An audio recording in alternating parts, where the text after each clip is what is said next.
Alright, in this video we're going to look at the synth part for Roundabout. And this is the patch that I found that's pretty close to the original. And as I thought, there's a little bit of a drop off in the filter. Like that. So it's a pretty soft sound as far as that goes. And also quite a bit of resonance. On the Moog it's called filter emphasis. So this is my mini Moog emulator, and the patch has 2 different octaves. You can't really hear it. I mean, it sounds like just one sound there, but there's actually 2 different sounds on 2 different octaves. The lower octave is a sawtooth, and the upper octave is a rectangular. It's related to a square. I'll show you the difference here. So here is just the upper octave. So it's amazing you can't really hear that when very clearly when you're playing it. It's just sort of like an overtone to the lower one. So this is called a wide rectangular. So it's related to a square wave, but the square has been widened, and so it's a little bit different in sound. So here's the rectangular,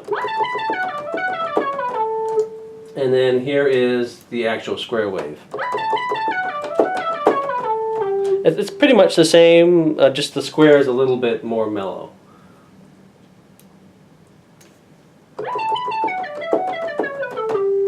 Yeah, there's the square.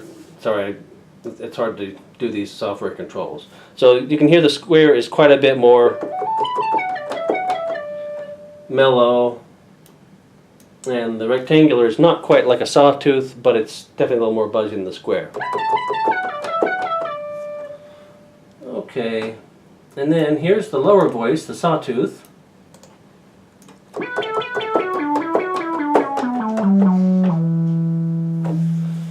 And you can hear there's quite a bit of resonance on there, and there's quite a bit of filter, a really quick up and down on the filter.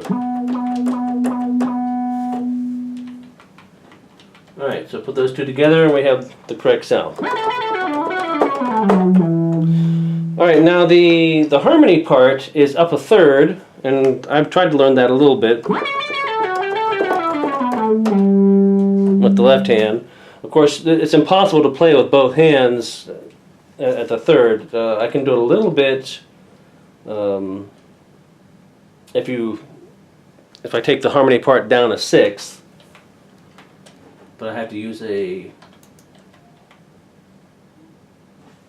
polyphonic patch for that, not the same sound. So here we go. And so that's perfectly doable by someone like Rick Wakeman, but he never did it in concert. Well, assume because he didn't have 2 mini Moogs. If he'd had 2 mini Moogs, and he could have done that, or maybe he was just being lazy. Who knows? But if I were going to do this, I would take my keyboard, split it in half, and then have 2 mini Moogs, one to this side, one to that side, and I would do it that way. But this is quite a bit of practice to get this down. And so your idea of programming thirds into the Korg, I think will work pretty well. And so if you can figure out how to do a similar patch on the Korg, you'll have something pretty nice, I think.